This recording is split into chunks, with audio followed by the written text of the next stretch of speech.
के बाद हम लोग का नेक्स्ट पीरियड है पर्मियन पीरियड। तो पर्मियन पीरियड 270 मिलियन से 225 मिलियन के बीच था। इनलैंड लेक्स फॉर्म हुए due to faulting. The evaporation of this lake resulted into the formation of major potash reserve of the world. तो यहाँ से जो इवेपोरेशन हुआ इस बड़े बड़े लेक से, तो क्या बने, बड़े बड़े पोटैश रिजर्व बने वर्ल्ड में। High mountain were form due to great tectonic movement in Europe. Tectonic जो मूवमेंट होने की वजह से बड़े बड़े माउंटेन बने। Asian and eastern North America different climatic condition prevailed over the earth surface. यहाँ पर थोड़ा थोड़ा क्लाइमेट चेंज होना स्टार्ट हुआ। Different climatic condition prevailed over the earth surface. British isles were characterized by the semi-arid climate. The most part of northern hemisphere were dominated by dry climate but were periodically frequented by warm and wet climate. ठीक है, most part of the southern hemisphere, देखो जो northern hemisphere था वहाँ पे dry climate होता था, थोड़ा वार्म भी होता था और वेट भी होता था। लेकिन जो सदर्न क्लाइमेट है, सदर्न जो हेमिस्फेयर है, वहाँ पे ग्लेशियल पीरियड स्टार्ट हो गया था, बर्फ़ जमना स्टार्ट हो गया था। With increasing seasonal vacation the climatic condition the ratio of evergreen trees continue to decrease.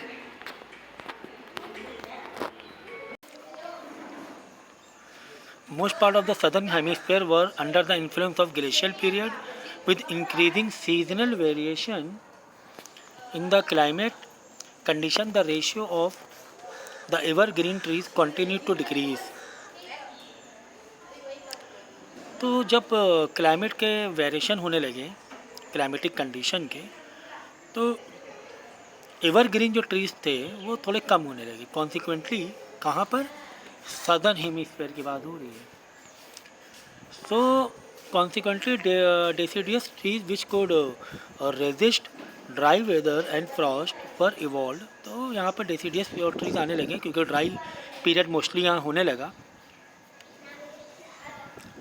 The number and species of land animal further increased and numerous species of insect were evolved on land areas। तो यहाँ पे species भी बढ़ने लगे और revolution भी होने लगा, इंसेक्ट भी आने लगे। ठीक है, इसके बाद देखो ट्रायसिक पीरियड है। तो Triassic period continued from 225 to 180 million year BP। Most of the mountain were covered with the dessert and buses. यहाँ बहुत सारे डिजर्ट और बुशेस से, झाड़ियों से माउंटेन कवर हो गए थे। The entire Britain was covered with saline lakes which lake surrounded by the desert. Saline lake थोड़ी सी नमक वाली लेक कह सकते हो आप, मीठे पानी की नहीं, नमक के पानी की। So marl and sandstone were form in warm seize.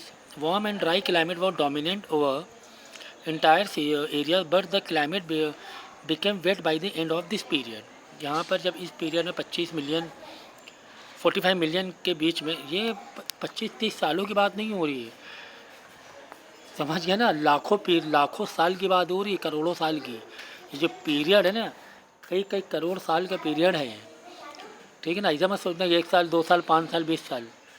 तो इस तरीके से अगर कोई हम बोल रहे हैं कि रेप्टाइल्स आ गए, स्पेसीज आ गई और जीव जंतु आ गए, तो इसका मतलब ये नहीं कि 2 4 10 20 50 सालों में आ गए, कई लाख साल की बात हो रही है यहाँ पे। अब देखो जुरासिक पीरियड आया है, ठीक है। जुरासिक पीरियड में के स्केलेटन तो अभी मिलते हैं, है ना। 180 मिलियन टू 135 मिलियन के बीच की बात है। यहाँ पे बड़े बड़े ये आए,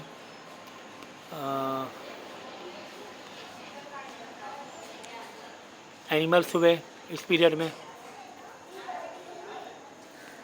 फॉरेस्ट, ज़्यादातर फॉरेस्ट, लैंड का एरिया फॉरेस्ट ने ले लिया, पूरे फॉरेस्ट चारों तरफ हो गए। The mountain were transform into low hills. Mountain छोटे छोटे हिल्स में ट्रांसफॉर्म हो गए, मतलब छोटे हो गए। बारिश या इससे मट्टी इसकी निकलती चली गई। Major areas of Asian and Europe surrounded areas of Great Britain were submerge under sea water. This period is characterized by widespread deposition of lime mostly in France, southern Germany, Switzerland, सब Europe की बात हो रही। The climate became subtropical towards the end of this period the rainfall was such that dense vegetation rainfall जो थी वो dense vegetation could भी involve मतलब बहुत ज़्यादा वेजिटेशन थी, बहुत ज़्यादा पेड़ पौधे हो गए थे। For the first time flowering plants were evolve, यहाँ पे फ्लावर्स भी आने लगे पहली बार। ठीक है, उसका क्रेटिसियस पीरियड देखो,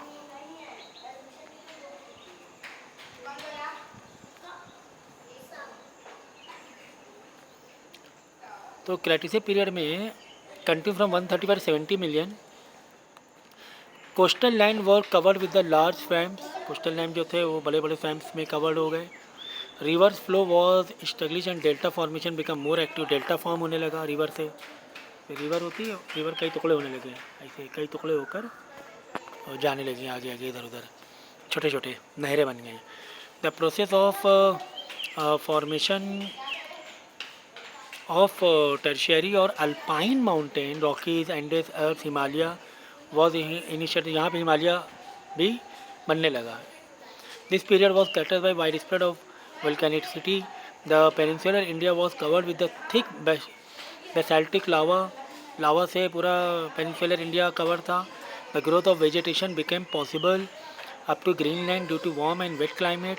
deciduous trees flourished because of the seasonal regime of climate. Fishes like modern shark and herring, large turtles, मुसैरसोस etc और मतलब अलग अलग और भी चीज़ें, फिशेस आ गई, टर्टल्स आ गए, नए नए और मरीन एनिमल्स आ गए। The period was characterize by the evolution of flying reptile, देखो फ्लाइंग रेप्टाइल भी यहाँ स्टार्ट हो गया ना। ठीक है, रेप्टाइल्स हो ना, रेप्टाइल जैसे कि हमारा ऐसा ऐसे एनिमल्स जैसे कि तुम्हारा लिजर्ट हो गई है ना, मगरमच्छ हो गए, तो रेप्टाइल बोलते हैं इस टाइप का। Eocene epoch, this epoch includes the time span from 70 to 40 million years between major parts of the Europe were transferred by the sea due to the subsidence of land areas, and the southern England was characterized by the tropical vegetation similar to present Malaysia. The tertiary mountain formed during the Cretaceous period were further uplift and grew height, तो यहाँ पर क्या होगा, mountain फिर से बड़े होने लगे। ठीक है, ओशियन बढ़ने लगे, अटलांटिक ओशन बढ़ गया, Arctic area, Scotland, Ireland and peninsular India receive thick cover to ballistic लावा,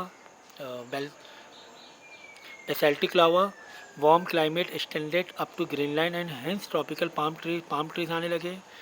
तो ठीक है, ये ममल्स कुछ मतलब कुछ मॉडर्न ममल्स भी पैदा हो गए यहाँ पर। ठीक है, हिमालय बनने लगा और बढ़ने लगा हिमालय। ओलिगोसिन पोच देखो, ओलिगोसिन पोच 40 से 25 मिलियन के बीच में था। यहाँ पे टेम्परेचर वार्म होने लगा, कोल्ड बढ़ने, थोड़ा कोल्ड भी आने लगा।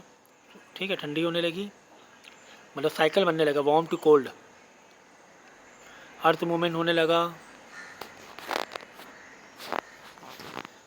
अमेरिका एंड यूरोप के बीच में बहुत सारी स्पेसीज आई, ग्रास ईटर मैमल्स आए, क्रैब, स्नेल्स, ये सब चीज़ें। देखो ये भी देखो, ancestor of modern cat dogs and ancestors, मतलब अभी जैसा कैट तो नहीं, अभी जैसा डॉग तो नहीं, लेकिन उसके पहले जैसे उसी टाइप के कहते एप्स। देखो एप्स है ना, स्टार्ट हुए आना,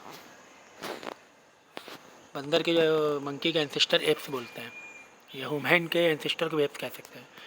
माइसिन एपोच फिर यहाँ पे देख लो आप क्या क्या चीज़ें आई। तो आपको ना पॉइंट बनाना पड़ेगा, एक एक करके ऐसा पॉइंट बनाओ, पॉइंट बनाओ, पॉइंट बनाओ, उस पर किस पीरियड में क्या हुआ, पॉइंट बनाओगे तो ये भी सब पढ़ लेना। उसमें कुछ मतलब पढ़ लो का समझ में आ जाएगा, क्योंकि मालूम पड़ गया कि हम लोग किस अप्रोच से जा रहे हैं। और जो भी तुम्हें लगे किसी पर्टिकुलर उसमें डाउट है, देखो लाइन वाइज तो पढ़ाएंगे तो नहीं होगा ना हायर स्टडीज़, तो आपको एक ओवरव्यू मैंने दे दिया है। अब आपको कहीं भी लगता है डाउट है तो वो आप मुझे, मैंने अप्रोच दे दिया कि किस तरीके से मतलब इसमें हम लोग क्या पढ़ रहे हैं, ये चीज़ें मैंने आपको बता दिया है। फिर इम्पोर्टेंट डेफिनेशंस है, ये डेफिनेशन क्या मीनिंग है, ये है थोड़ा याद कर लेना मीनिंग। ठीक है, ये इम्पोर्टेंट पॉइंट है, इन वेरी सिंगल ग्लांस में पढ़ लेना सारे के डेफिनेशन। भाई देखो डाउट पूछा करो, डाउट तो बहुत ज़रूरी है, सेल्फ स्टडीज़ करोगे तो डाउट मिलेगा, सेल्फ स्टडीज़ नहीं करोगे तो डाउट नहीं मिलेगा। ठीक है, तो डाउट पूछना ज़रूरी है।